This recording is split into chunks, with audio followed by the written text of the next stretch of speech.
세상에서 예수 믿기 가장 힘든 사람을 들려면 누구를 들 수 있을까요? 이 사람은 정말 예수 믿기 힘들 것 같다. 무슬림. 알라가 신이고 예수는 선지자지 하나님 아들 아니다. 이게 딱 그냥 태어나면서부터 돌에 새기듯이 딱 있어가지고 거의 이렇게 돌파를 못해요. 예수 믿기 참 힘든 사람들입니다. 두 번째는 누구 같습니까? 힌두교인들. 예수님을 여러 신 중에 하나지 유일신으로 보지 않아요. 그러니까 여기 와서 열심히 예수 믿고 막 신앙 고백하다가 다시 본국에 돌아가면 또 다른 신도 같이 믿어. 유일신으로 믿지 않습니다. 또 어떤 사람들이 예수 믿기 힘들까요? 현세론자들. 죽으면 끝이지. 영혼이 있어. 그냥 죽으면 끝이야. 예수 믿을 일이 없죠. 천국과 지옥도 믿지 않고 하나님도 안 믿고 무신론자죠. 그 다음에 세 번째로도 믿기 힘든 사람들이 누구냐면 진화론을 믿는 과학자들. 신의 창조를 믿지 않고 그냥 물질에서부터 단세포에서부터 어떻게 해가지고 번개가 쳤더니 갑자기 단백질이 어떻게 해서 생명이 되고 해서 된 거야. 이렇게 인간도 이렇게 진화해서 나온 거지 신은 없어. 이런 사람은 예수님을 안 믿죠. 예수님이 하늘에서 왔다는데 그 하늘이 어디 있어? 그냥 저절로 진화해서 된 거지 이 세상은. 그러니까 예수 믿기 쉽지 않은 사람들입니다. 그런데 제일 예수 믿기 힘든 사람이 있어요. 그보다 더. 누굴까요?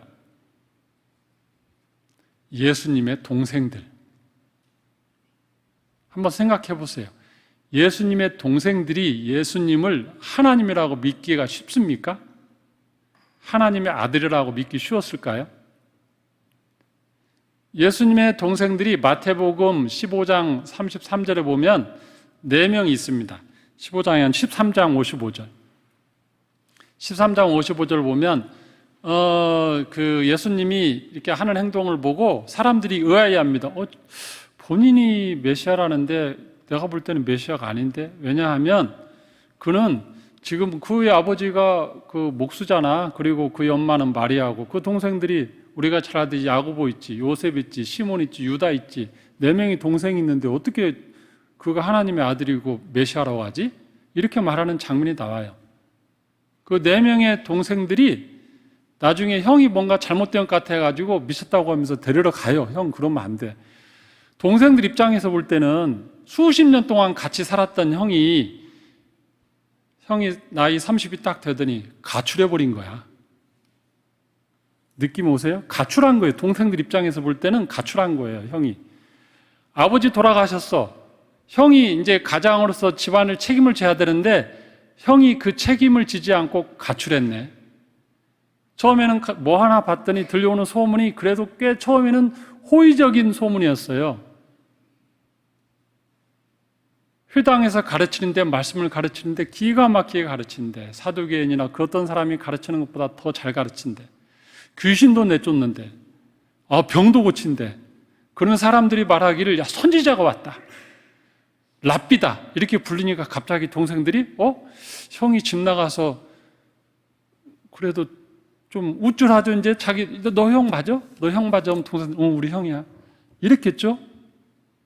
좀 상상을 좀 동원해 보세요. 그때 장면들을. 그랬을 거 아니에요. 동생들이 처음에는 기분이 좋았어요. 형이 꽤 우쭐할 만큼. 근데 조금 있으니까 갑자기 흉흉한 소문이 도네. 너 형 좀 이상한 것 같아. 왜? 너 형이 그러는데 자기가 메시아래. 그리고 본인이 하늘에서 왔대. 그러니까 동생은 뭐라 하게요? 형이 하늘에서 왔어? 우리 엄마 아들인데. 그럴 거 아니에요. 그러더니 하나님의 아들이래. 급기야는 자기가 하나님이라고 했어. 동생들이 형 큰일 났다. 심지어는 이제 로마 군대도 그렇고 사내들인 공에서도 그렇고 형을 잡아서 이제 신성모독으로 곧 있으면 재판에서 죽일 수도 있대. 이런 소문이 막 도니까 동생들 입장에서 얼마나 불안해요. 형이 뭐가 잘못됐죠. 동생들 입장에서는 형을 메시아로 믿기 쉽지 않은 거예요. 형은 나의 형 예수, 우리 엄마의 아들 예수지 하나님의 아들, 하늘에서 온 자, 나의 주 나의 하나님은 도저히 안 되는 거예요. 밖에 사람은 속여도 가족은 그게 안 되잖아요. 자, 그렇습니다. 근데 그 중에 4명의 형제 중에 또 한 명을 들라면 야고보가, 첫 번째 동생 야고보가 예수 믿기 제일 힘들었을 거예요. 야고보 입장에 한번 여러분 대보십시오. 집에 뭐 살림이 넉넉한 것도 아니고 아버지는 돌아가셨고 장남이 좀 살림을 책임져야 하는데 장남이 30세에 가출해서 집안은 안 돌보고 밖에서 뭐 오병이의 기적도 베풀고 뭐 병자도 고치고 뭐 기적도 행하는데 우리 집에 기름 떨어졌는데 옛날 선지자들이 와서 기름 이렇게 안수했더니 물이 다 변화에 기름 되고 뭐 우리 집에다는 기적도 안 베풀고 밖에서만 다 하고 다니고 그리고 살림은 내가 다, 야고보 입장에서는 내가 다, 둘째인 내가 다 책임져야 돼. 형이 좋아요? 어때요?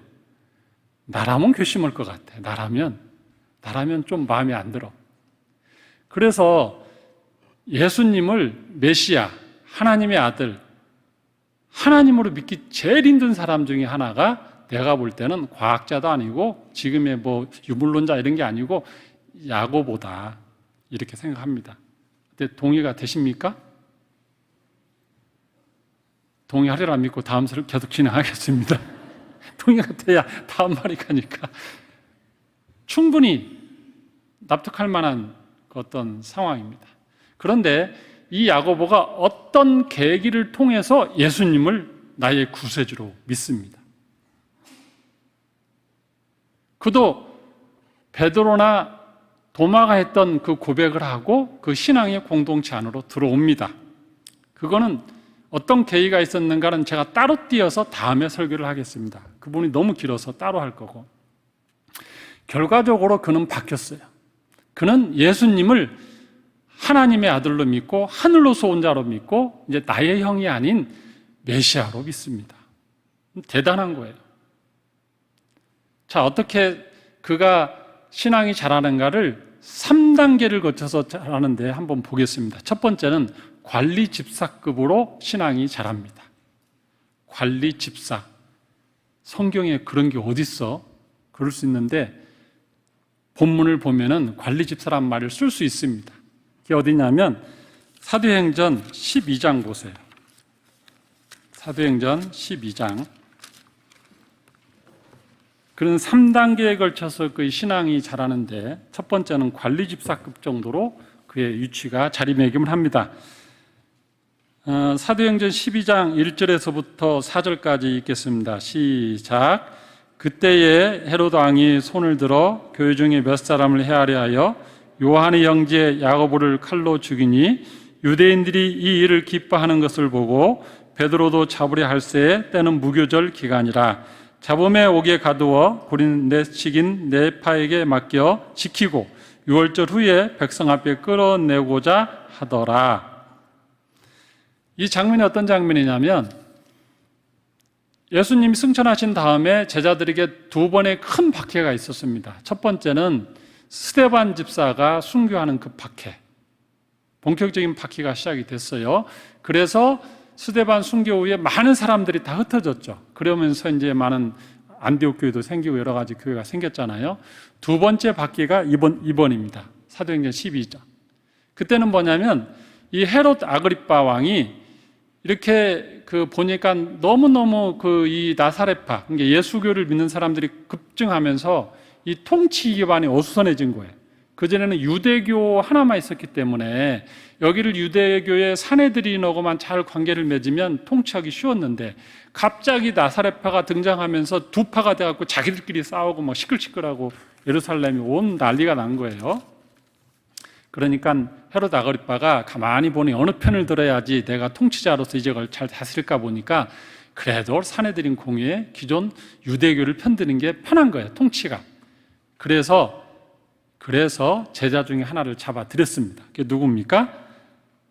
야고보, 요한의 형제 야고보. 예수님의 동생도 야고보고 요한의 형제도 야고보예요. 이름이 똑같습니다.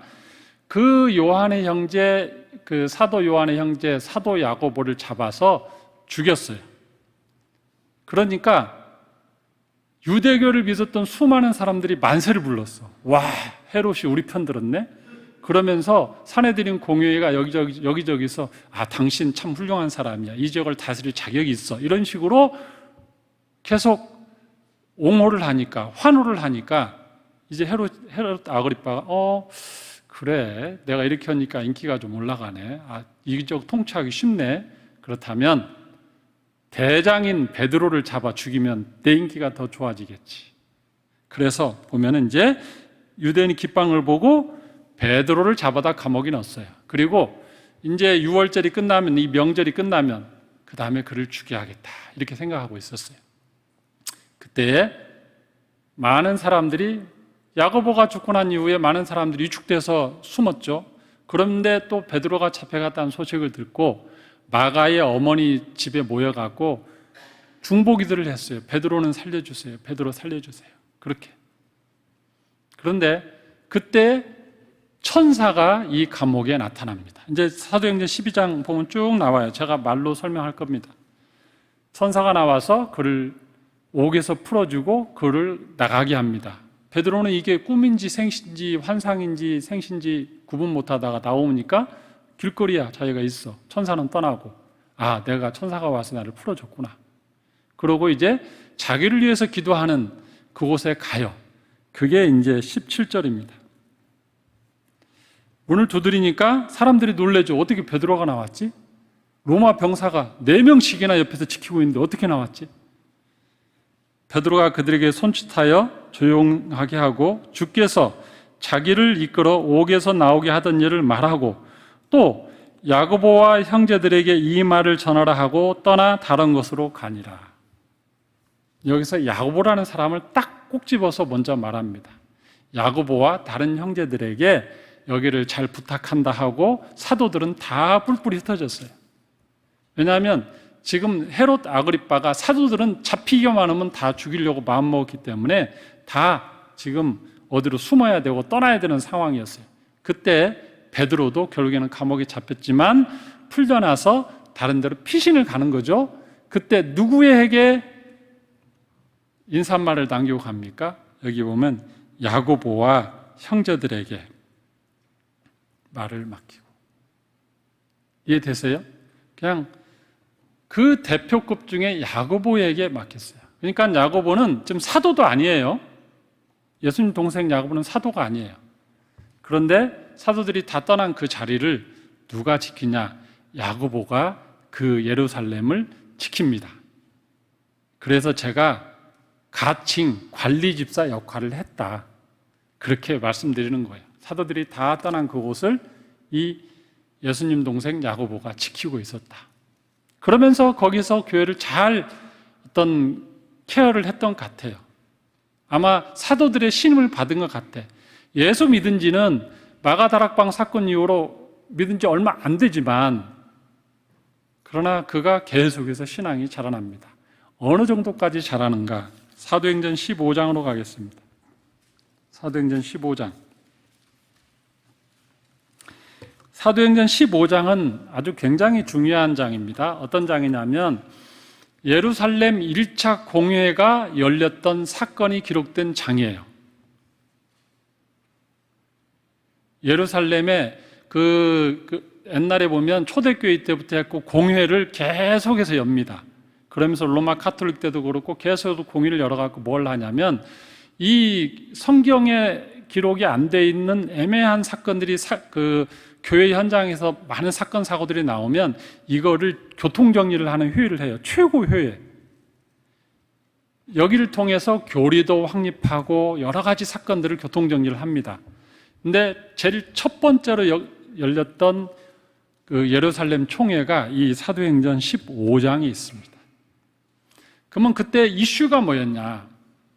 이슈가 뭐였냐면 그때 당시에 흩어졌던 그 사도들도 여기저기 다 흩어지고 그러면서 그들이 주변에서 막 많이 전도를 했어요. 우리가 잘 알듯이 베드로가 고넬료 그 백부장을 전도한 사건도 요빠에서 일어나고 수많은 일이 일어나죠. 바울은 또 안디옥 가서 바나바랑 또 많이 전도하고 그러면서 수많은 이방인들이 예수님 믿기 시작했어. 너무 많은 사람들이 돌아왔는데, 자, 이제 여기에서 한 가지 어떤 아주 굉장히 중요한 문제가 돌출했습니다. 그게 뭐냐면 할례 문제였어요. 할례. 이 할례라는 것은요, 우리는 잘 그거에 대한 어떤 그 무게감을 못 느끼는데, 유대인에게서 할례는 할례 곧 구원이에요. 할례 곧 구원. 모세의 할례를 받지 않고는 구원받지 못한다. 모세의 할례를 받은 자가 구원받는다. 이게 거의 리코르예요. 그러니까 유대인들에게 있어서 십계명이 하나님이 주신 계명인데, 어떻게 보면 할례는 거의 한 11계명에 해당할 정도로 아주 중요한 거예요. 구원은 곧 할례, 할례는 곧 구원. 이게 그냥 머릿속에 딱 박힌 사람들이에요. 자, 그런데 자, 이방인들에게 전도했어. 예수님 믿으라고. 네가 죄인이다, 십자가를 믿어라, 뭐 해서 다 해서 그들이 예수 믿기로 했어. 부활하신 예수 믿었어. 자, 그러니까 이제 이 사람들이 구원받으려면 할례는 어떻게 하지? 할례 문제가 등장한 거예요. 그러니까 바울은 할례 안 받아도 돼. 여러분 로마서를 보면 바울에게는 오직 믿음이지 할례가 전혀 필요 없어. 오히려 율법은 폐해야 되는 거라고 생각하잖아요. 그게 물론 그때 당시 로마서 기록은 안 됐지만 그런 사고가 아주 강했던 사람이에요. 베드로도, 수장이었던 베드로도 고넬료가 성령 받고 난 이후에 할례를 해라고 했습니까? 안 했습니까? 베드로도 이방인이 예수 믿고 난 다음에 세례는 줬지만 할례는 강요하지 않았어요. 그런 분위기가 막 있다 보니까 이제 특히 히브리파 유대인들이 예루살렘 중심으로 있었던 히브리어를 쓰는 그 보수적인 유대교 중에 예수를 믿은 사람들은 어떻게 생각했냐면 모세 율법에 의하면 하나님 백성들 되면 할례를 받아야 하는데, 그러면 이방인도 예수 믿었으면 순서가 바뀌었지만 할례를 받아야지. 이런 논리가 성립이 될 수 있잖아요. 그래서 그거를 아주 강하게 말하는 사람들이 있었습니다. 특히 바리새인 하다가 예수 믿은 사람들, 그 사람들은 아주 강하게 그걸 주장했어요. 그러다 보니 이 의견이 충돌한 거예요. 베드로나 바울은 필요 없다. 세례 주면 된다. 아니다. 바리새파 출신 중에, 유대교 출신 중에 예수 믿게 된 사람들은 아니다. 모세의 할례를 어떻게 받지 않고 하나님 백성이 되냐. 순서가 바뀌었지만 그도 이방인이 우리로 들어오려면 할례 받아야 된다. 이렇게 해서 충돌이 막 나니까 그거 가지고 좋다. 그러면 우리가 의견이 안 되니 사도들 모이고 장로들 모이고 각 교회 대표들 모여서 이거 갖고 한번 회의하자 한 게 바로 15장 예루살렘 총회입니다. 1절 볼까요? 이제 읽으면 다 이해돼요. 어떤 사람들이 유대로부터 내려와서 형제들을 가르치되 너희가 모세의 법대로 할례를 받지 아니하면 능히 구원을 받지 못하리라. 이해되죠? 어떤 구절인지? 2절. 그러나 바울 및 바나바와 그들 사이에 적지 아니한 다툼과 변론이 일어난지라. 바울과 바나바는 할례 받을 필요 없다. 세례 주면 된다 그랬죠. 형제들이 이 문제에 대하여 바울과 바나바와 및 그중 몇 사람을 예루살렘에 있는 사도와 장로들에게 보내기로 작정하니라. 그래서 다시 회의가 열렸어요. 그러자 이제 할례를 행해야 된다는 사람이 말합니다. 5절. 바리새파 중에 이제 바리새파 하다가 예수 믿은 사람들이에요. 어떤 사람들이 일어나 말하되 이방인들에게 할례를 행하고 모세 율법을 지키라 명하는 것이 마땅하다. 순서가 바뀌었지만 예수 믿어도 다시 구약을 지켜야 된다. 이렇게 된 거예요. 이제 결론이 안 나네. 굉장히 이 양쪽 이슈가 다 맞는 것 같거든. 예수님이 할례에 대해서 어떻게 하라고 디테일하게 지침을 안 내리고 승천하셨어. 성찬식에 대해서는 아주 자세히 말씀하고 가셨는데 이 할례는 말씀 않고 가셨거든. 그러니까 이 총회에서 결정을 해야 돼. 자, 6절. 사도와 장로들이 일에 의논하 모여 많은 변론이 있으니야. 굉장히 많은 이야기들이 있는 거예요. 자, 베드로가 이제 끝부분에 좀 이야기합니다. 베드로가 일어나 말하되 7절 형제들아 너희도 알거니와 하나님이 이방인들로 내 입에서 복음의 말씀을 들어 믿게 하시려고 오래전부터 너희 가운데서 나를 택하시고 또 마음을 아시는 하나님이 우리에게와 같이 그들에게도 성령을 주어 정언하시고 그 고넬료 성령 세례 준 거 경험했죠. 믿음으로 그들의 마음을 깨끗게 하시나니 하사 그들이나 우리나 차별하지 아니하셨느니라. 그런데 지금 너희가 어찌하여 하나님을 시험하여 우리 조상과 우리도 능히 매지 못했던 멍에를 새로 믿은 사람들에게 두려하느냐. 제자들이란 말이에요. 그러나 우리는 그들이 우리와 동일하게 주 예수의 은혜로 구원받은 줄을 믿노라. 할례는 구원의 조건이 아니다, 이렇게 딱 말합니다. 자, 여러분, 베드로가 말했으면 들어야 돼, 안 들어야 돼? 그래도 예수님이 베드로를 대빵으로, 요즘으로 말하면 수장으로 딱 임명하고 네가 내 후계자하고 딱 하고 갔잖아. 그러면 베드로 말 들었으면 많은 사람들이 그러세요? 그러시면 뭐 그렇게 해야죠. 베드로님이 말씀하셨는데 하고 가라앉아야 되잖아요. 근데 가라앉지 않아. 반대쪽에 아니야, 그건 아니야 하고 또 계속 말합니다. 그러자 12절 온 무리가 가만히 있어. 동의를 안 하는 거예요. 계속 베드로 말에도. 그러자 다시 12절 바나바와 바울이 하나님께서 자기들로 행하사 이방인 중에 행하신 표적과 기사역을 하나 많은 걸 듣더니 여기까지 이랬어요. 베드로가 말해도 또 동조를 안 하니까 다시 또 지원 사격을 누가 합니까? 바나바와 바울이 아니야, 할례가 중요한 게 아니고 성령 받으니까 성령 세례 받은 것으로 끝이야. 필요 없어. 또 이렇게 말했어요. 그래도 결론이 났다 안 났다? 베드로가 나서고 바나바가 나서고 바울이 나서도 결론이 또 안 나. 그러자 드디어 오늘의 주인공 야고보가 등장합니다. 13절 말을 마침에 야고보가 대답하여 이르되 형제들아 내 말을 들으라. 여기 보면 요한의 형제 야고보라고 하면 절대 안 됩니다. 앞에 12장에서 요한의 형제 야고보는 죽었어요. 여기는 예수님의 동생 야고보입니다. 말하되 들으라 하고 쭉 했는데 건너뛰고 19절 그러므로 결론을 내립니다. 내 의견에는 이방인 중에서 하나님께로 돌아오는 자들을 괴롭게 하지 말라. 할례를 하지 마라, 그거예요. 율법으로 그들을 구속하지 마라. 다만 이거를 차라리 더 중요한 게 뭐냐면 우상의 더러운 것과 음행과 목매어 죽인 것과 피를 멀리하라고 편지하는 것이 옳으니 결론을 딱 내립니다. 그러자 많은 사람들이 네, 알겠습니다 하고 딱 결론을 내려요. 베드로도 바울도 바나바도 결론 못 냈던 사람들의 그 무리들이 딱 하고 이 야고보가 말하자 싹 하고 다 받아들입니다. 이때 그의 자격은 뭐냐면 장로의 자격입니다. 회의에 참석했던 사도들과 장로들이 회의에 참석했다 그랬잖아요. 이제 관리집사에서 장로로 됐는데 그 장로의 이 그 영향력과 언권이 어느 정도냐면 사도들보다 더 사람들이 딱 결론을 내려도 받아들일 만큼 굉장한 장로급의 어떤 그 신앙자로 자리를 섰어요. 그래서 그 뒤에 보면은 바울과 바나바가 이제 자신 있게 가서 너희들 할례할 필요 없어. 이방인 할례 줄 필요 없고 차라리 우상 숭배하지 말고 음행하지 말고 제사 지내는 음식 먹지 말고 이런 식으로 딱 이제 결론을 내렸습니다. 이제 장로가 되었습니다. 그 다음에 이제는 담임 목사가 돼요. 21장으로 가겠습니다. 21장.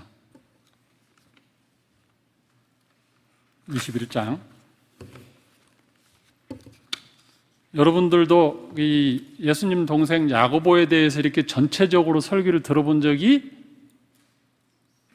없죠? 여러분이 답을 안 하니까 제가 해야 돼. 아무튼 우리 교인들은 반응 없는 것은 참 외부에서 오면 설교자들 너무너무 당황하고 힘들 것 같아. 없어요. 거의 아마 야고보만 가지고 설교 이렇게 제대로 정리한 게 없을 겁니다. 참 21장 가면 자 이제 어떤 일이 벌어지냐. 그가 예루살렘 교회의 초대 감독의 자격이 됩니다. 이상하네. 감독이 베드로가 아니었어? 아니요.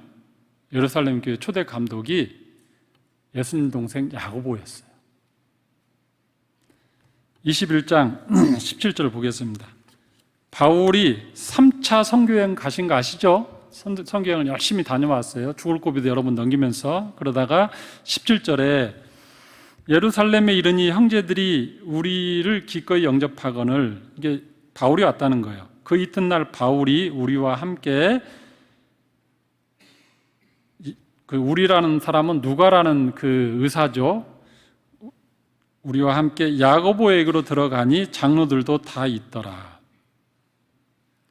장로들이 있더라 이렇게 하지 않고 야곱도 있더니 들어가니 장로들도 있더라 이렇게 말합니다. 이미 이때는 그가 어떤 신분이다?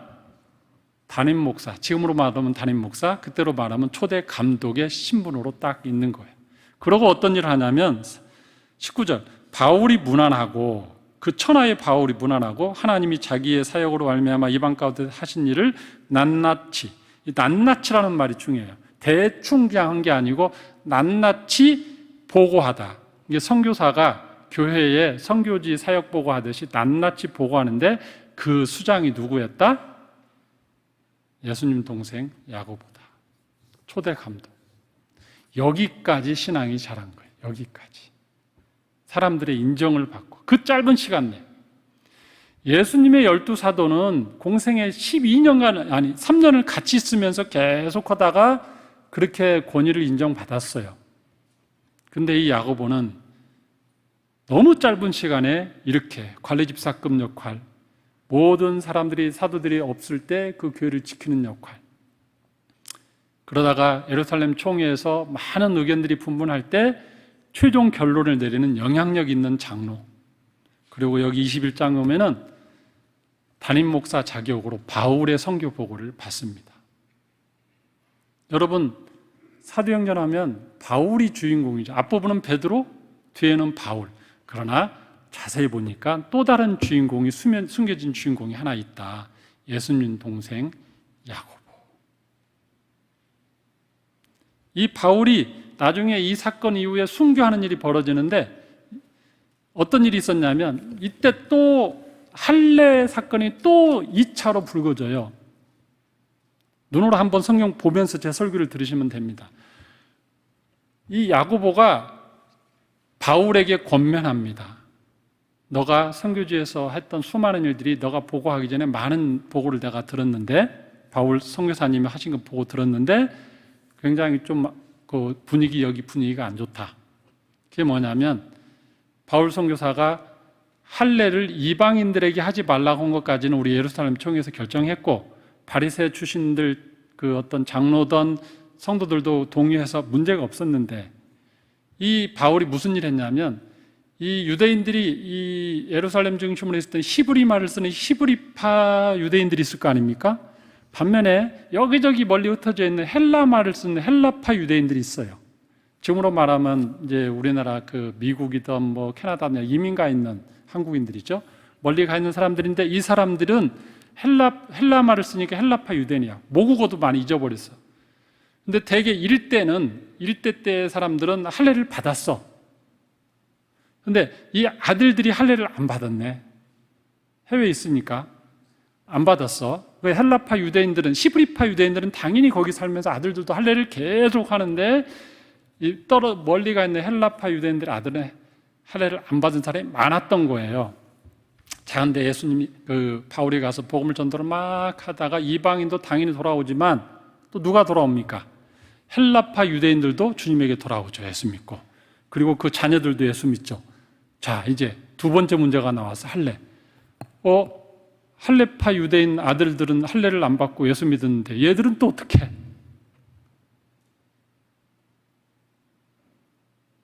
여러분 같으면 어때요?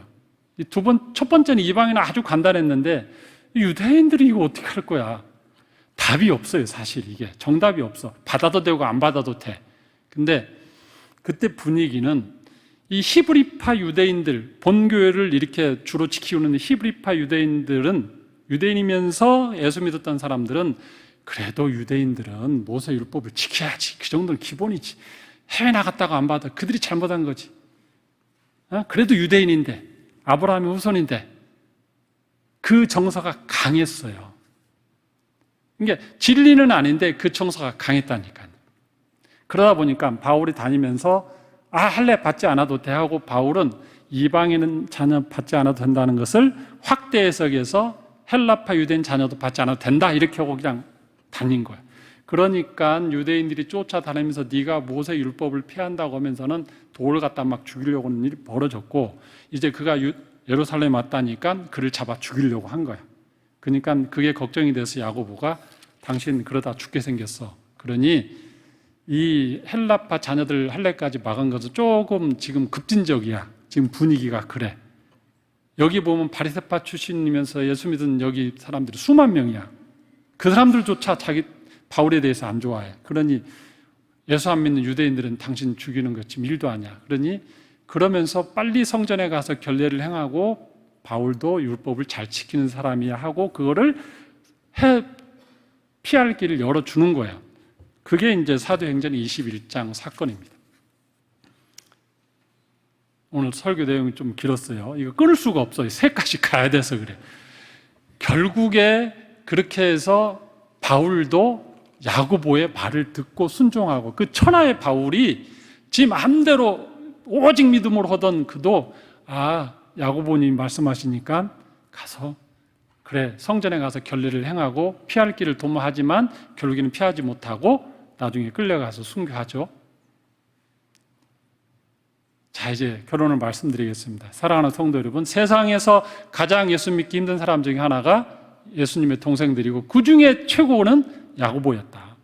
근데 어떤 계기가 돼서 그 계기를 통해서 예수님 믿고 나서 그는 그 누구보다도 그 짧은 시간 내에 예수님을 제대로 믿었어요.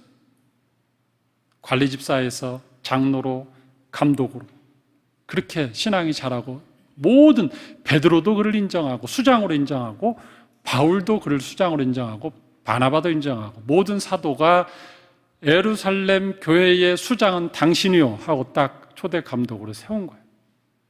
대단하지 않습니까? 여러분들에게 두 가지의 어떤 그 신앙적 도전을 드리고 싶습니다. 첫 번째는 수많은 예수 믿지 않을 이유와 내 고집과 내 생각과 그 모든 것이 다 있을 거예요. 아까 말씀드렸는데 유신론자는 유신론자대로, 무신론자는 무신론자대로, 진화론자는 진화론자대로 다 있을 겁니다. 그런데 그 어느 누구도 야고보보다 예수 믿기 힘든 사람은 없었어요. 모든 조건을 다 통틀어도.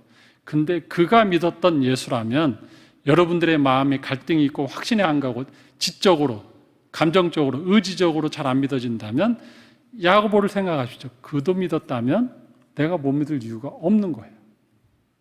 그가 자기 형을 하나님의 아들로 믿고 자기 형을 하늘로 온 자로 믿고 자기 형을 하나님이라고 믿었다면 그 어느 누구도 믿는 거에 갈등을 일으킬 필요가 없어요. 그 갈등은 야고보가 싹 다 하고 갔어. 그러니까 여러분은 그 갈등을 가질 필요 없이 어떻다? 그냥 다짜고짜 믿어라. 뭐 보험 가입 선전 그런 거 나오던데 묻지도 말고 따지지도 말고. 두 번째는 이 야고보가 예수 믿기 시작한 다음에 그 짧은 시간 내에 사도보다도 더 공고한 위치에 올라가면서 예루살렘 초대 감독이 됐던 그 사도들이 인정받고 장로들이 인정받고 바울조차 베드로조차 인정했던 그 신앙인이 되기까지 아주 짧은 시간 내에 그 신앙이 자랐어요. 사랑하는 성도 여러분, 예수 믿기 시작한 지 얼마 안 되신 분 있습니까? 계속해서 그 상태로 있을 겁니까? 계속해서 그냥 나는 초신자로 있을 겁니까? 계속해서 나는 그냥 교회 왔다 갔다 뭐 하겠습니까? 아니요. 야고보를 보세요. 그 짧은 시간 내에 하나님의 일꾼으로 자라고 사도들을 넘어서는 그 야고보, 그런 야고보가 되기를 주님의 이름으로 축원합니다. 기도하겠습니다. 하나님 아버지 감사합니다. 야고보 예수님의 동생을 통해서 우리가 예수님을 믿는 것이 어떤 이유에서든지 합리적이지 않다는 것을 알게 하시니 감사합니다. 하나님, 우리의 갈등을 넘어서서 예수님을 믿게 하시니 감사합니다. 뿐만 아니라 예수님을 믿기 시작했으면 야고보처럼 제대로 믿는 하나님의 제자들 되게 하여 주시옵소서. 감사드리며 예수님의 이름으로 기도합나이다. 아멘.